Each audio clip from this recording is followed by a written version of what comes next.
ಎಲ್ರಿಗೂ ನಮಸ್ಕಾರ. Victory voice of common man ಚಾನಲ್ಗೆ ಎಲ್ರಿಗೂ ಸ್ವಾಗತ. ಇತ್ತೀಚೆಗಷ್ಟೇ ವಯನಾಡಿನಲ್ಲಿ ಮಳೆಯಿಂದ ಆದ ದುರಂತವನ್ನು ಮರೆತಿಲ್ಲ. ಆಮೇಲೆ ನಾರ್ತ್ ಕರ್ನಾಟಕದಲ್ಲೂ ಮಳೆ ಅವಾಂತರ ಕೇಳಿದ್ವಿ. ಆಸಾಂನಲ್ಲೂ ಕೂಡ ಮಳೆ ಅವಾಂತರ ನೋಡಿದ್ವಿ. ಈಗ ನಮ್ಮ ಗುಜರಾತ್ನಲ್ಲಿ ಮಳೆ ಅವಾಂತರ ನಡೀತಾ ಇದೆ.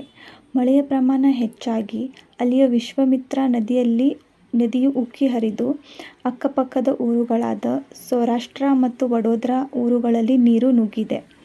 ಜನರ ಜೀವನ ಕಠಿಣವಾಗಿದೆ. ಮಳೆ ನೀರಿನ ಜೊತೆಗೆ ಮೊಸಳೆಗಳು ಕೂಡ ಊರಿನಲ್ಲಿ ಸೇರಿಕೊಂಡಿವೆ. ಅಲ್ಲಿಯ ಜನರು ಮಳೆಯ ಪ್ರಭಾವವನ್ನು ತಪ್ಪಿಸಿಕೊಳ್ಳಲು ಮನೆಯ ಮಹಡಿ ಮೇಲೆ ಹೋದರೆ ಮೊಸಳೆಗಳು ಪ್ರತ್ಯಕ್ಷವಾಗಿವೆ.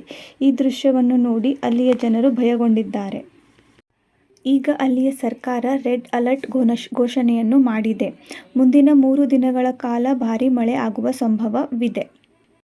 ನಮ್ಮ ಪ್ರಧಾನಮಂತ್ರಿ ಮೋದಿ ಅವರು ಅಲ್ಲಿಯ ಸಿಎಂಗೆ ಕರೆ ಮಾಡಿ ಅಲ್ಲಿಯ ಪರಿಸ್ಥಿತಿಯನ್ನು ವಿಚಾರಿಸಿಕೊಳ್ಳುತ್ತಿದ್ದಾರೆ. ಈಗ ಸಹಾಯಕ್ಕೆ ಸೆಂಟ್ರಲ್ನಿಂದ ನೇವಿ, ಮಿಲಿಟರಿ ಮತ್ತು ಏರ್ಫೋರ್ಸ್ ಸಿಬ್ಬಂದಿಯನ್ನು ಕಳಿಸಿದ್ದಾರೆ. ಅವರು ಅಲ್ಲಿಯ ಜನರನ್ನು ಸುರಕ್ಷಿತ ಸ್ಥಳಗಳಿಗೆ ತೆರಳಿಸುತ್ತಿದ್ದಾರೆ. ಈಗ ಅಲ್ಲಿ ಸಾವಿನ ಸಂಖ್ಯೆ 28ಕ್ಕೆ ಏರಿದೆ.